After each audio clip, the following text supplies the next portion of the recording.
segala penyakit-penyakit yang ada dalam tubuh hamba. Ya Allah, ya Allah, jika sekiranya ya Allah di dalam tubuh hamba ada keburukan ya Allah, apapun itu keburukannya ya Allah, hamba mohon ya Allah, keluarkan ya Allah. Ya Allah, ya Allah, jika sekiranya di dalam tubuh hamba ada jin yang bersemayam di dalam tubuh hamba, ya Allah, ya Allah, hamba mohon keluarkan ya Allah. Hamba mohon keluarkan ya Allah, karena sesungguhnya Engkau yang bisa mengeluarkannya ya Allah. Ya Allah, ya Allah, jika sekiranya di dalam tubuh hamba ada sihir ya Allah, ada jinazah ya Allah, hamba mohon keluarkan ya Allah. Sesungguhnya hanya Engkau yang bisa mengeluarkannya ya Allah. Kami berserah diri kepada Engkau ya Allah. Astagfirullahaladzim. Assalamualaikum warahmatullahi wabarakatuh. Kita ketemu lagi dengan saya Indra dalam podcast Uber TV. Kali ini kita akan membahas tentang hal yang memang sangat menarik. Karena di sini saya menampilkan orang yang menarik juga, ya. Seperti yang kita ketahui bersama bahwa saat ini itu kejadian di luar negeri itu sangat banyak. Ada mulai kesurupan dan sebagainya. Banyak hal-hal yang memang tidak bisa diobati dengan cara medis, tapi harus diobati dengan cara yang lain.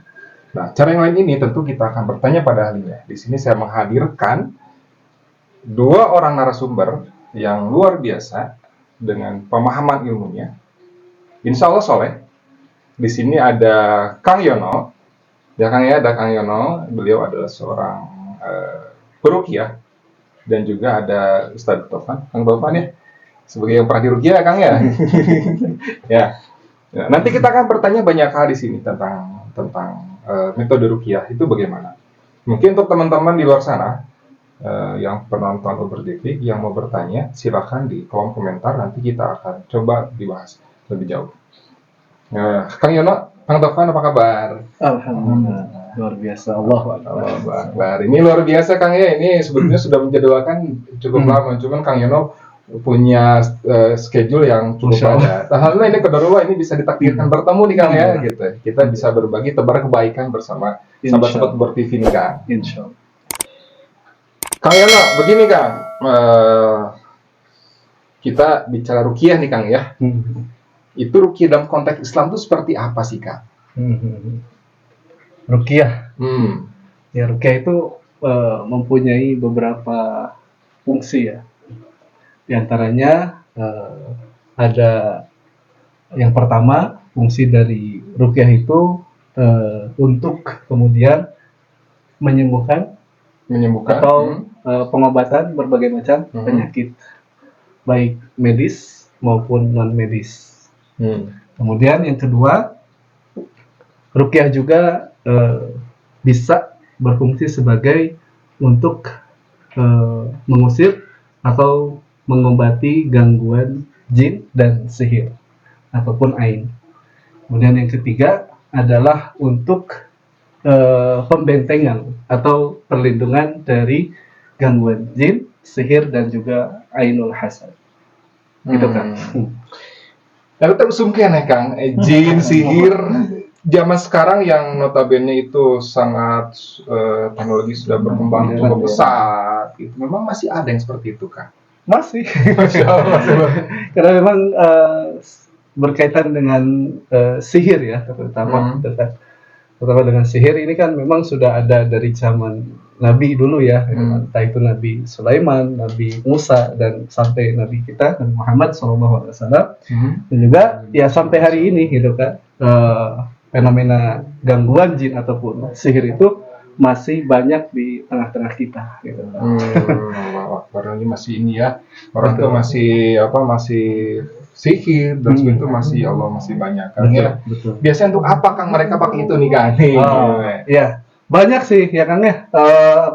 Mereka itu menggunakan sihir atau pelet gitu ya, atau guna-guna dan sebagainya itu dengan berbagai macam caranya dan tujuannya. Di antaranya mungkin salah satunya adalah kalau laki-laki pengen mendapatkan seorang wanita gitu kan, ketika makanya ada istilah cinta ditolak, dukun atau bisa jadi sihir ini bisa untuk mereka yang ingin kaya secara instan gitu. Gitu kan, ingin sukses atau kaya secara instan, akhirnya dengan menggunakan media sihir dengan usahanya gitu kan, akhirnya kayanya itu instan gitu kan. Nah ini hari ini walaupun sudah modern tadi gitu kan, ini masih banyak dilakukan oleh umat Islam khususnya gitu. Ya, seperti itu kan. Terus ini Kang, tentang gejala nih Kang, kan kita tahu bahwa mereka digunakan untuk apakah untuk kekayaan, terus untuk pasangan ya. Itu kita bisa tahu dari gejalanya Kang, gejala orang itu bahwa kena sihir nih, korbannya nih, itu apakah terlihat Kang? Ya, secara jasadiah atau terindra oleh penglihatan kita gitu ya, atau terasa itu, biasanya orang yang terkena dari indikasi sihir itu ada efek gitu kan.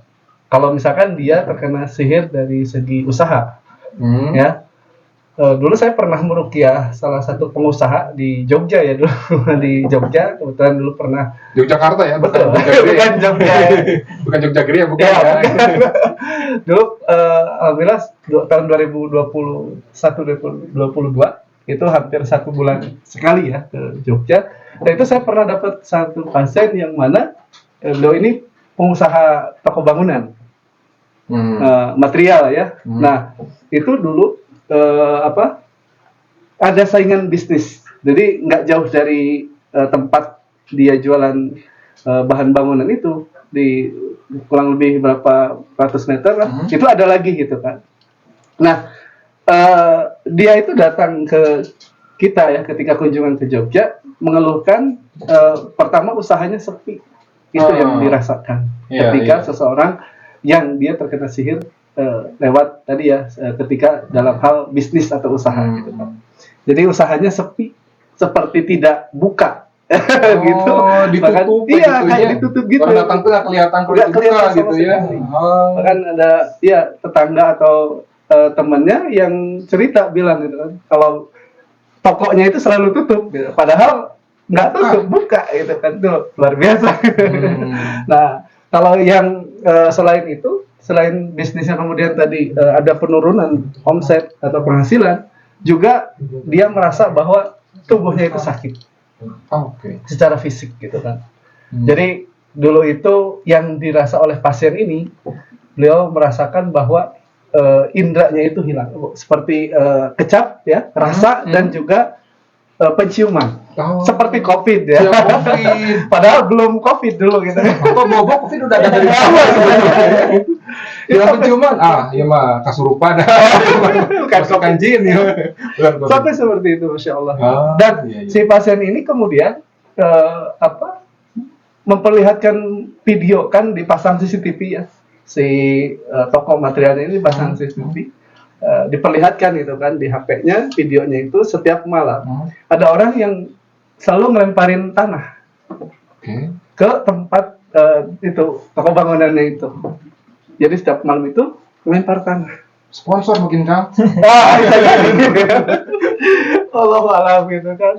Akhirnya setelah kemudian kejadian itu tadi banyak efek-efek yang negatif ya gitu kan. Di antaranya tadi usahanya kemudian penghasilannya anjlok, dan juga ada gangguan kesehatan seperti itu luar biasa. Kalau dibilang sinetron jahat pisan gitu. Jahat pisan gitu ya gitu. Terus kalau ini Kang, ketika orang itu kena bilah kena guna-guna lah, tadi kena guna-guna yang kita tahu ya, itu kenapa bisa begitu Kang orang itu? Apakah memang karena jiwanya kosong Kang? Atau memang dia tuh bagaimana gitu? Itu gimana Kang? Ya memang ini banyak faktor ya Kang ya. Banyak faktor yang menyebabkan seseorang itu akhirnya mudah terkena guna-guna tadi ya, atau sihir atau pelet, santet dan lain sebagainya, reng-rengannya gitu kan. Nah itu banyak faktor, diantaranya lemahnya keimanan. Ya, lemahnya keimanan. Dalam artian dia jauh dari Allah, jauh dari ibadah. Itu yang pertama gitu kan. Dan kemudian yang kedua tadi ada kekosongan hatinya. bukan ini ya, bukan galau ya. bukan galau, tapi memang jauh dari zikrullah. Gitu. Selalu ya, termasuk orang-orang yang galau itu tidak menutup kemungkinan gampang dirasuki syaitan. Galau ya, sedih berlebih, dia punya masa lalu yang membuat dia sedih dan nggak move on, itu bisa jadi magnet untuk gangguan syaitan. Pantesan ada yang bilang gini, kalau sedih jangan terlalu berlebihan, kalau senang pun jangan berlebihan. Nah, biasa-biasa betul. ternyata mudah dimasukin kalau begitu Betul. ya. Karena salah satu indikasi seseorang itu terkena gangguan jin, itu salah satunya adalah dia sering sedih berlebih, takut berlebih, marah berlebih, dan juga ada kekhawatiran yang berlebih. Karena memang takut, sedih, khawatir itu kan memang manusiawi ya, karena manusiawi artinya tidak bisa dihilangkan.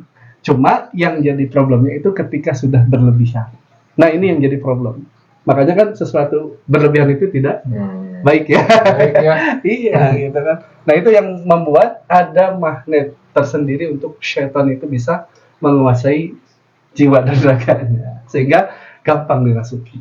Gitu. Itu yang kedua ya. Kemudian yang ketiga bisa dari ada amalan-amalan yang itu bisa mengundang syaitan masuk ke dalam tubuhnya. Jadi amalan-amalan ini biasanya amalan-amalan yang tidak disyariatkan oleh Rasulullah SAW. Gitu. Nah itu, atau dia pernah dulu belajar ilmu-ilmu yang tidak disyariatkan juga, seperti halnya ya ilmu kanuragan dan lain sebagainya ya, gitu kan. Ilmu-ilmu yang memang itu berkaitan dengan tenaga kebal ya, gitu kan. Supaya kebal gitu. Kebal ditagih. Ya, seperti itu gitu kan. Nah, itu jadi faktor yang membuat seseorang itu bisa terkena gangguan syaitan. Atau ada lagi, bisa jadi karena ada indikasi terkena gangguan jin nasab ini. Apa itu? Jin nasab itu jin turunan. Jadi wallahualam dulu pernah mungkin kakek neneknya atau buyut atau leluhur laginya atau orang tuanya gitu kan pernah mempunyai amalan-amalan khusus ya, atau mempunyai benda-benda pusaka yang disakralkan ya atau diistimewakan, misalkan keris di mandian ya. Itu kan diwariskan itu, atau tongkat gitu kan, atau kalau orang Kalimantan apa ya, mandau ya. Nah itu banyak saya menemukan pasien-pasien yang ketika dia gangguan jin ternyata punya benda-benda simpenannya seperti itu, iya, atau isim dan lain sebagainya. Atau nyimpen tabungan tuh ya isim. Gitu. Ya, itu beberapa faktor yang membuat orang itu terkena gangguan setan atau sihir dan lain sebagainya. Ya kan bilang ada jimat isim gitu ya. Kadangkala di satu rumah itu suka ada lukisan yang tulisan Arab gitu, betul, ya. Betul. Gitu. Itu Arab kan? Gitu. Betul. Memang itu menyalahi secara aturan. Ya. Memang ada kalau kadang ada di rumah itu lukisan atau tulisan Arab tadi yang hanya misalkan ayat kursi lah ya. Kaligrafi gitu kan, ayat kursi atau misalkan Yasin di yang gede terus ada yang kecil-kecilnya gitu kan. Nah itu nggak masalah selama memang misalkan diambil dari ayat-ayat Quran ya gitu kan. Tapi permasalahannya gini Kang, itu saya pernah tanya ke orang bersangkutan gitu, memang Arab entah itu memang ayat Quran atau bukan gitu ya. Karena saya awam gitu ya.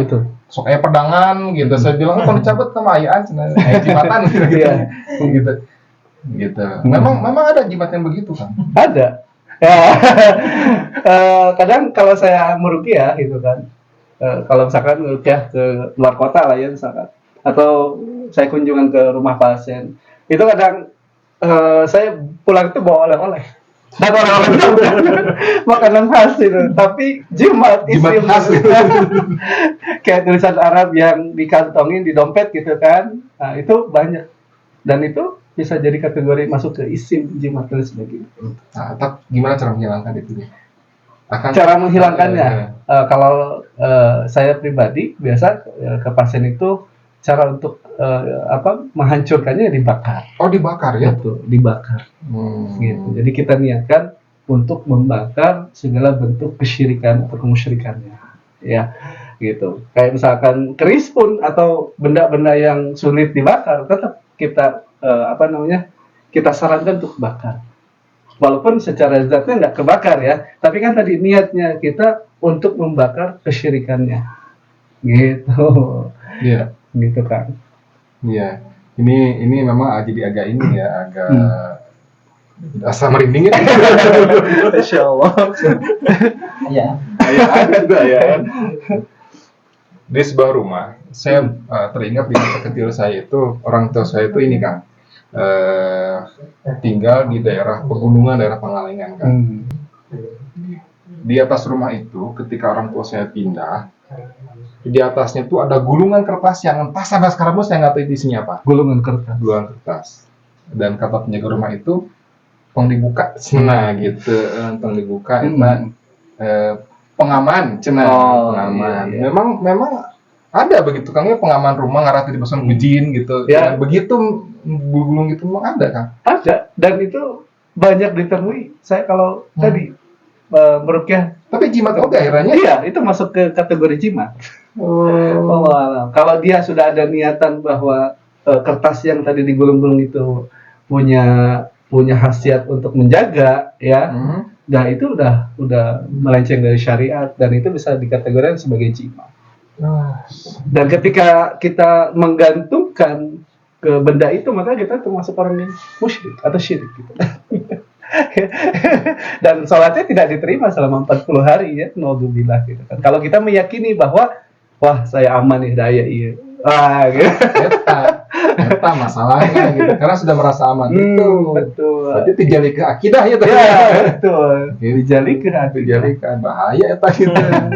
Nah, kalau kita menemukan hal begitu, apakah harus menghubungi ustadz atau ahlinya, atau kita boleh ngambil begitu aja kan? Boleh. Aman atau Hah? aman kok. Aman, Kalau insya orang Allah. awam ngambil nih, Aman. malah kesurupan. Yang penting kita tidak sembrono ya, artinya kita tidak sompral. Ya makanya bukan ya, tapi kita tetap minta perlindungan sama Allah gitu ya, ketika mau ngambil ataupun mau bakarnya gitu kan, tetap kita doa isti'adzah, minta perlindungan sama Allah. Minimal ta'uddah ya, atau a'udzu bikalimatillahit tammati min syarri ma khalaq gitu kan. Kita minta perlindungan kepada Allah dari segala bentuk kejahatan makhluknya gitu. Jadi tetap tidak sembarangan ya, tidak sompral gitu. Iya. Tetap ada adabnya gitu. Seperti itu. Kadang-kala gini Kang, kita masuk ke sebuah ruangan. Ini pasti teman-teman di luar sana itu pernah malu juga ya. Ketika sebuah ruangan itu sudah ditinggalkan 3 hari lah, itu seakan-akan sudah merasa dingin ruangan itu. Itu kenapa? Apakah memang ada yang datang di situ, atau datang memang karena faktor dikosongkan, gitu. Ya. Memang ketika rumah kosong itu ya pasti ada yang ngisi ya. Kita kan hidup itu nggak manusia doang ya, gitu kan. Allah ciptakan jin dan juga manusia gitu kan. Artinya ketika itu tempat kosong, wallahu alam bisa jadi itu jadi tempatnya bagi mereka. Jangankan tempat kosong nih, di rumah kita pun kalau kita bisa melihat ya, karena Allah sudah tutup mata kita dari hal yang goib gitu kan. Artinya kita itu bentuk kasih sayangnya Allah gitu kan. Allah menutup kita supaya kita tidak melihat bagaimana bentuk mereka. Dan memang setiap rumah itu Allah pasti ada gitu ya. Nah itu gimana tipsnya biar kita masuk ke rumah itu, biar memang anggaplah dia ada penghuninya, makhluk lain, makhluk halus lah, biar nggak ganggu lah. Betul. Kumaha eta Kang? Ya memang ada adabnya ya Kang ya. Ketika kita masuk ke rumah ataupun keluar rumah itu ada adabnya dalam Islam itu. Luar biasa ada Islam itu. Jadi ketika masuk ya dianjurkan untuk membaca Bismillah dan salam ya gitu kan. Atau ketika keluar pun sama gitu kan. Kita dianjurkan untuk mengucapkan salam. Ya tadi karena kita hidup bukan hanya kita sendiri ya ataupun sama keluarga, tapi ada makhluk yang lain. Dan gimana caranya supaya mereka tidak mengganggu gitu kan. Ya tadi kita perbanyak di rumah itu mungkin tilawah Quran ya. Di rumah itu dijadikan sebagai tempat mendekatkan diri kepada Allah. Sholat ya. Kalau laki-laki mungkin sholat sunnah ya. Kalau sholat wajib di masjid gitu kan. Di rumah bisa di mukenaan. Gitu ya. Untuk akhwat perempuannya mungkin ya iya digunakan untuk sholat, ngaji dan lain sebagainya, supaya tadi rumah itu menjadi baiti jannati lah ya, rumahku surgaku ya gitu kan. Iya, jadi hidupkan dengan bacaan Quran. Betul ya. gitu kan. Makanya kan ada hadis yang mengatakan bahwa kata Rasulullah, ketika rumah tersebut dibacakan surat Al-Baqarah, maka setan itu akan lari terbirit-birit gitu. Tapi ulah baca surat Al-Baqarah doang gitu kan. Sehingga selama seumur hidup kan hayu kan baca Al-Baqarah terus tidak gitu. Kursi hukum. Tidak, tapi itu Tapi untuk semua untuk ikhtiar ya. menghilangkan gangguan jin yang ada dalam rumah kita. Iya. Terus gini Kang, nah tadi Akang bilang tentang ruang kosong nih. Betul. Apakah Ruqyah itu bisa berinteraksi Kang? Bisa ngelihat nih, oh ini di sini banyak makhluknya nih, ada siaki bentuknya. Gitu. Betul. Ya, saya karena suka ini ya, saya ya ketika datang ke rumah pasien itu langsung yang ditanya itu. Ustaz cenah. Berarti sahate jeung pasien Kang. Bobo saya pasiennya juga. Ustaz cenah. Tinggalkeun Bumi Aldi teh ya naon tadi dia gitu. Tuh Bu, di rumah Ibu ada lemari, ada kulkas, ada gelas, ada piring. Ya Ustaz dari ya saya nggak bisa melihat Bu ya gitu kan. Kalau saya bisa melihat artinya saya pun harus di Ruqyah dong. Gitu. Karena ada cuplikan sedikit ya dari ceramahnya Ustaz Somad ya. Beliau mengatakan bahwa kalau ada orang yang bisa melihat syaitan atau jin, berarti dia ketempelan syaitan atau jin itu. Gitu. Iya. Gitu. Artinya seorang peruqyah itu tidak bisa kemudian melihat di luar kemampuannya atau yang tadi yang goib itu. Gitu. Berarti kalau ada peruqyah yang bisa melihat, wah jangan-jangan gitu itu kata Ruqyah. Harus ruqyah mandiri lah. Mandiri gitu ya gitu. Ya, seperti itu kan. Terus ini Kang, tentang jadi kita terjauh, kita baca Quran ya Kang ya, terus banyak amalan. Nah ini pengalaman nih Kang, pengalaman Kang yang paling menarik apa ketika meruqyah? Pengalaman yang paling menarik ya, Pak, banyak sih ya. Pengalaman yang paling menarik itu apa ya? Nah, saya potong. Boleh. Tentang kesurupan massal. Oke. Itu gimana pendapat Kang Yono nih? Kesurupan massal ya. Nah, dulu pernah diundang kita di Kerawang, diundang ke daerah Banten ya. Di daerah Banten di Ponpes, di daerah Serang. Nah, itu kita ngadain kajian ruqyah plus ruqyah massal. Dan itu santri, pesertanya santri dan santriwati gitu kan, dari pesantren, salah satu pesantren di daerah Serang Banten. Dan itu yang mulai reaksi itu dari perempuan, dari akhwat gitu. Ini banyak gitu Kang ya? Iya, rata-rata akhwat itu. Akhwat dulu yang memang secara psikologisnya kan beda ya dengan laki-laki gitu kan, lebih lemah dan sebagainya gitu kan. Nah, akhirnya lebih mudah gitu kan, tata lepak lah, cek Sunda lah gitu kan. Dan ketika satu orang reaksi, wah semuanya hampir satu ruangan itu reaksi semua nular gitu kan. Nah, gitu. Dan ternyata ketika ditelusuri penyebabnya apa, ternyata anaknya itu ketika pesantren supaya betah dibekelin. Baturan bekalan ya. Dibekelin. Gitu supaya betah gitu. Tapi memang menularnya Kang ya? Iya. Tadi terutama perempuan itu lebih cepat. Karena secara emosi nasionalnya kan lebih ini ya kalau perempuan itu. Jadi tata lepatnya lebih cepat. Karena setiap ruqyah massal dimanapun rata-rata itu akhwat yang paling heboh. Hebohnya. Fenomena kesurupan massal kan kayak di pabrik gitu kan. Itu banyaknya perempuan yang kena gitu.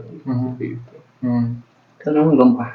Ya. Saya sendiri Kang belum pernah di ruqyah Kang ya. Mungkin nanti ke Kang Yono Kang bisa. Insya Allah. Nah, ini kita Kang Topan nih, Kang Topan pun pernah merasakan Kang ya, orangnya. Itu gejalanya gimana Kang, kenapa bisa mau di ruqyah nih? Kalau dulu bukan karena gejala mungkin ya. Karena di Kerawang itu banyak karyawan, salah satunya ada yang terindikasi mungkin makanya dibikin rupiah massal nih. Satu kantor itu. Reaksinya ya banyak juga, termasuk saya pribadi. Alhamdulillah minimal reaksinya itu hanya bulu itu berdiri semua kan. Hanya sebatas itu. Kalau untuk yang lain itu ada yang sampai muntah, ada yang sampai ngeluarin lendir dari hidung, dari mulut, ngeluarin lendir, ada yang nangis, ada yang teriak-teriak. Itu banyak macamnya efek dari rupiah itu. Kalau saya Itu bukan acting, bukan, itu asli. Saya melihat sendiri. Kalau saya pribadi ya itu sebatas ya muringkak bulu kuduk itu muringkak untuk nggak sampai reaksi apa-apa. Seperti itu sih. Tapi tiap orang ini ya punya reaksi berbeda. Betul. Ya. Betul, tergantung kondisinya. Sekarang dalam kondisi terparah nih orang di rukiah. Itu bisa disembuhkan dari misalkan kesurupan. Saya pernah gini cerita nih, saya waktu kecil gini, ada orang kesurupan kan. Semua orang tuh lagi baca ayat-ayat Quran. Si yang kesurupan tuh bilang gini, orang mah apa eta surat al-mah gitu. Hafal dia kan. Padahal sebetulnya dia nggak hafal. Mau mempan ke orang mah gitu. Nah, punten secara Jin lebih pintar. Jin gitu, jinnya gitu. Memang jin kafir kamu dia lebih menguasai. Betul kan inilah ada ini. Ini soalnya saya penasaran juga gitu. Memang mereka menguasai gitu. Iya. Karena memang jin itu sama ya seperti manusia gitu. Ada jin muslim dan jin kafir ya gitu kan. Dan wallahualam bisa jadi yang tadi membalas saya bisa gitu ya. Orangnya bisa lah gitu kan. Bisa jadi dia jin muslim tapi fasik atau bolim atau dia sedang maksiat gitu kan. Karena seperti manusia muslim, muslim tapi kan ada yang maksiat ya, ada yang fasik ataupun ada yang bolim gitu kan. Nah, begitu pun dengan bangsa jin, mereka pun ada yang taat, ada yang juga maksiat gitu. Yang ketika mengganggu manusia ya berarti mereka sedang maksiat. Gitu. Nyatur was apalah surat tama orang ge cenah ampun. Eleh jadi si nular kena isi nyalira Bahkan katanya mental. Gitu. Makhorijul hurufnya lebih bagus saya. Untung gitu sebenarnya coba gitu. Salah tajwidna. Seperti itu, betul. Iya, terus kan gitu. Memang ada yang begitu kan ya gitu. Apalagi kalau kita memasuki satu daerah. Memang dulu Kang Tuan pernah cerita juga ya, dulu yang memang ke bioskop dulu ya. Nah, ini ke bioskop itu zaman ya. Zaman bermain lah gitu ya. Zaman baheula. Nah, itu coba Kang cerita itu kan Kang. Ini Zaman baheula namanya aib ya.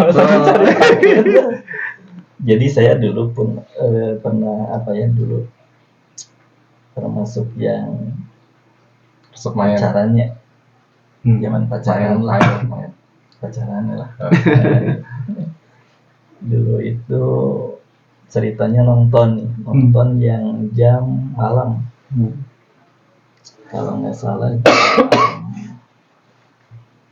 yang jam 8 kalau nggak salah. Beres itu kan jam 10-an ya.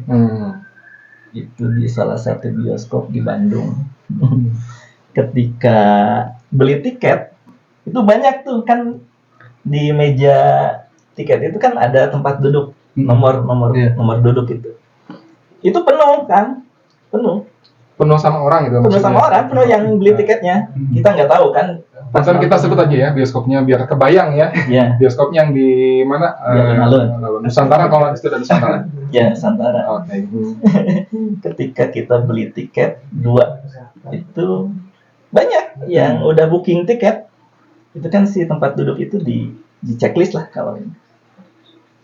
Tapi ketika begitu nonton itu, kok kayak yang sepi. Nggak ada orang. Padahal banyak. Yang booking tiket banyak. Itu pun nggak sampai finish filmnya kan. Harusnya jam 10 beres, jam 9 itu udah dimatikan si film itu. Begitu dinyalain, kosong. Sampai merinding. Jadi atau ke sahano nonton siapa yang di tiket kan? Iya, yang beli. Nah, itu Apakah memang jin? Itu nyata. Nyata. Masya Allah. Saya ngalamin sendiri. Luar biasa. Sama sekali tidak ada orang. Nggak ada orang. Masya Allah. Karena kalau nggak salah, Ustadz bercerita ke saya itu, ini ya, lagi libur ya? Lagi libur ini, mau lagi libur. Itu kan di situ Mall ada itu jarang. jam tutup mall lah. Oh, jam tutup mall ya, Jam benar tutup benar. mall benar, kalau benar, jam benar. 10 itu kan Jam tutup udah mall, tutup ya. mall. Kalau di Nusantara itu kan mallnya itu bukan mall ini ya. Jadi jam 10 itu udah pada tutup lah. Nah, kalau generasi Z mah nggak akan tahu bus Nusantara, akan tahu kan. Sekarang. Jadi kalau ada yang tahu Nusantara, berarti seusia kita. Gimana tahu Nusantara? Enggak. Oh, berarti seusia.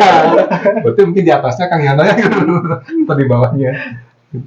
Nah, sekarang percaya bahwa itu jin itu memang menampakkan diri. Kang, Ya, Allah alam. Memang bisa mereka menampakkan diri bisa. mereka. Allah alam bisa. Kalau apa namanya? Jadi apa? Mereka itu akan menampakkan diri sesuai dengan halusinasi kita ya. Kalau kita halusinasi bahwa syaitan itu berbentuk pocong, ya Allah alam bisa jadi seperti pocong, atau kita halusinasi seperti kuntilanak, ya akan jadi gitu kan. Jadi sebetulnya tergantung dari pikiran kita. Betul, dari pikiran kita akhirnya mereka menjelma sebagai yang apa kita pikirkan. Karena digiring sama medianya itu Nah. ada pocong atau cowogan gitu. Jadi kita ya betul padahal mah Allah alam nggak ada yang tahu ya. Allah alam. Gitu.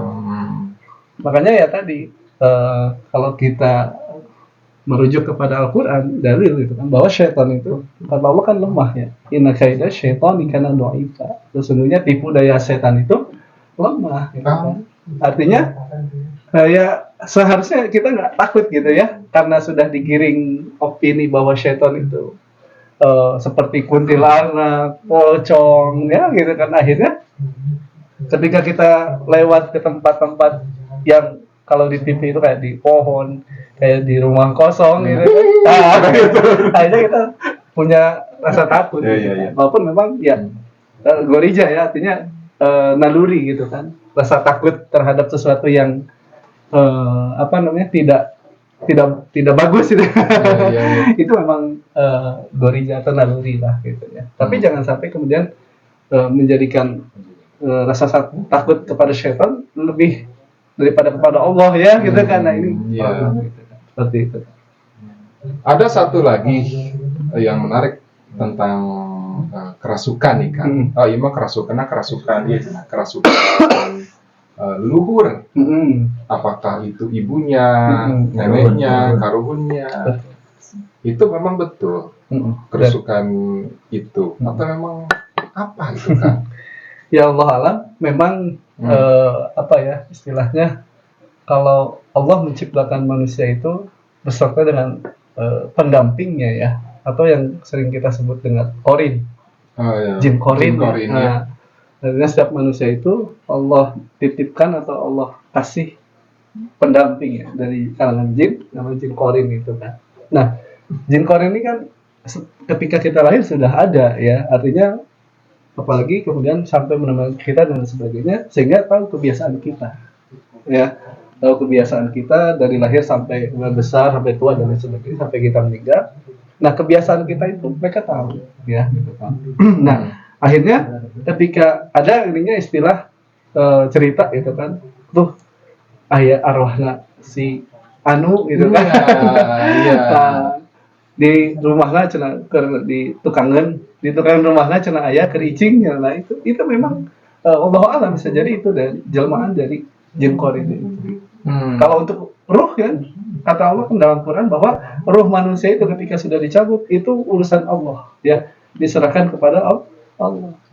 Rasul sendiri pun tidak tahu gitu kan ketika ruh itu dicabut, itu urusan Allah mutlak gitu kan. Jadi nggak mungkin bebas keluar ke dunia gitu ya. Jangankan untuk balik lagi ke dia, untuk mempertanggungjawabkan di alam barzahnya pun repot gitu.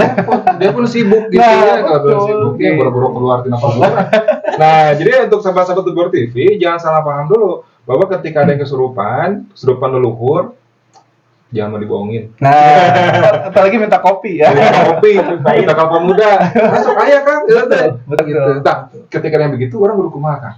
Jangan diikutin. Oh, jangan diikut. Jangan diikutin. Sama sekali jangan diikutin. Yang diikutin Iya. biarin aja mau Biarin teriak. aja. Iya. Oh, kopi pahit. Betul. Istilah kalau ada yang kesurupan, itu kuncinya jangan ditanggap. Ah, Justru mereka semakin menjadi ketika kita dihurian, ditanggap dan lain sebagainya. jadi antep gini gitu ya, biarinlah gitu. Ya ikhtiarkan kita supaya mereka keluar. Kumaha, gimana caranya? Ya baca-baca, ya baca-baca Al-Quran dan juga kita sebut nama orang yang kerasukan tadi, suruh istighfar supaya memunculkan kesadarannya kembali. Sebut namanya sambil suruh istighfar. Gitu. Gak usah hayang naon gitu kan. Gak usah. Yang naon jalan-jalan ke sami abdi. Kemarin mah hayang mobil. Kayak apa kali sing. Seperti itu kan.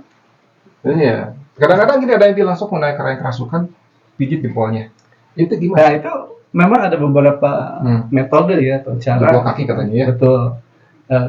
Saya juga kadang dulu suka pakai itu ya, pakai jempol atau dipencet di daerah sini ya atau daerah sini gitu kan. Itu sih betul metode ya. Oh, Metodenya gitu kan. Itu ada yang begitu ya. Betul gitu kan. Ya bisa jadi tadi dengan metode cukup sebut namanya, terus suruh istighfar atau zikir, itu insya Allah gitu kan. Intinya kita jangan panik kalau ada yang kesurupan. Oh, nah Jangan zikir apa yang harus kita amalkan di situ? Ya cukup subhanallah, alhamdulillah, Allahu akbar. Suruh si pasien ini atau si orang yang kesurupan ini suruh minimal istighfar lah. Minimal dalam hatinya. Kita pancing kesadarannya gitu kan. Misalkan Kang Topan, istighfar Kang, jangan mau dikuasai. Nah, gitu. Tapi ada cerita Kang, ada yang kesurupan. Ya, saya teringat teman saya yang memang mau mengobati. Sok nyebut bukan istighfar, nyebut. Dan istilah sunat nyebutnya istighfar ya. Betul. Tapi dipanggil sama itu nyebut. Itu tuh kalau keluar sebenarnya gitu. Salah persepsi ya. Ternyata dia pun bisa miskomunikasi juga. Miskomunikasi juga gitu. Allahu Akbar ya. Nah, ini yang baik lagi di pengalaman tadi. Menarik nih. Betul. Ya, paling menarik itu pas di mana ya? Ya luar biasa lah. Memang pasien itu mempunyai keunikan masing-masing ya Kang ya. Ada yang sampai saya diajak berantem ini kan. Sampai diajak berantem gitu kan.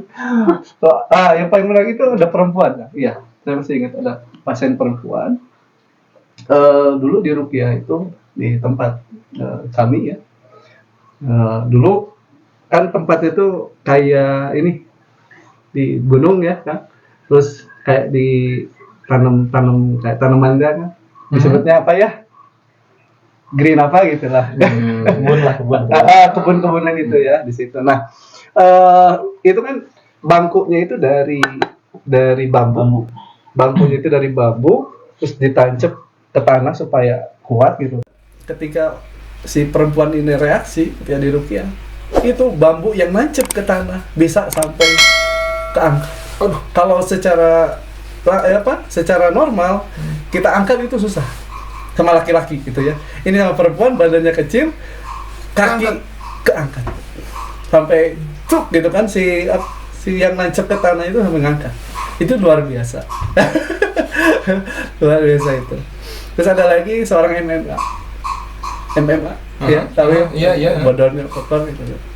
Dia pernah bawa temennya gitu kan. Niatnya itu bawa temennya untuk di Rupiah. Tapi yang reaksi dia aja. Itu sering Kak. Kejadian seperti itu sering. Jadi niat nganter temennya, yang reaksi dianya. Yang nganternya. Temennya mah enjoy. Biasa-biasa aja. Bawa no katanya temenan. Salah satunya. Iya, modus nanya gitu. Daripada izin sok saya senang gitu. Saya beberapa kali kan yang reaksi itu yang bawa aja. Dan itu sempat ada akhwat sampai mengacungkan seperti lambang ini ya, letal gitu. Gitu. Beliau hijrah dulu, dia ya penggemar itu juga ya, penggemar musik-musik. Death metal. Gitu kan. Reaksi gini tangannya, masya Allah. Luar biasa. Itu kan pengalaman. Walaupun memang banyak ya itu, tapi yang paling sampai hari ini berkesan. Ingat gitu. Ya, sebetulnya banyak hal yang mau saya tanyakan. Betul. Karena memang durasi memang sudah mulai berapa menit, kan nggak kerasa Kang ya. Masya Allah. Tentunya ini terkait dengan akidah sebetulnya. Betul. Banyak orang-orang, teman-teman, termasuk mungkin saya pun kadang-kadang terjadi ke akidah, saya bilangnya. Betul. Kadang-kadang hal memang sepele, terus akhirnya menjauhkan kita dari Allah. Betul. Akhirnya mudahlah kita untuk dimasukin sama makhluk-makhluk halus ya Kang ya. Betul, betul. Nah, sebagai penutup, karena ini kita dari Uber TV mengundang beliau dari Badan Wakaf Al-Quran. Mungkin ada yang sudah mengenal Kang Tovan, kemarin sudah ada Kang Tovan ya gitu. Nah, di BWA sendiri apakah ada program tentang ini Kang, tentang ruqyah? Untuk di BWA sendiri mungkin Kang Yono ini kan dibanding karyawan lain itu punya kelebihan di ruqyah. Beliau ini peruqyah. Makanya kita inisiatif bagi para komunitas atau majelis taklim, ibu-ibu atau masyarakat luas yang ingin mengadakan, kalau bahasa ininya kajian Tibun Nabawi ya Kang ya, Kajian Tibun Nabawi dan ruqyah massal, itu bisa BWA fasilitasi. Seperti itu Kak. Siapapun yang mengundang Kang Yono bisa difasilitasi oleh BWA. Oke. Seperti itu. Bisa dibantu ya. Betul. Ya nanti memang ada yang merasakan gejala-gejala yang tadi kita sebutkan di awal, itu silakan bisa menghubungi BWA. BWA bisa. Nanti yang memang mau kontaknya ada di bos deskripsi. Itu kita ada cantumkan ya. Siap. Cantumkan, silakan bisa menghubungi langsung ke Kang Yono atau Kang Tovan ya. Betul. Sebagai penutup Kang nih dari Kang Yono nih. Ya. Ya. Jadi memang ruqyah ini tadi ya, salah satu fungsinya adalah sebagai pengobatan medis maupun non medis ya. Kadang memang orang itu menganggap bahwa ruqyah itu adalah menjadi jalan alternatif setelah ke medis dan lain sebagainya ya gitu kan. Padahal kan dulu ketika zaman Rasulullah dan para sahabatnya, pengobatan medis itu kan belum ada ya. Gitu kan. Nah, artinya mereka juga termasuk Rasulullah sendiri kan pernah meruqyah dan diruqyah gitu kan.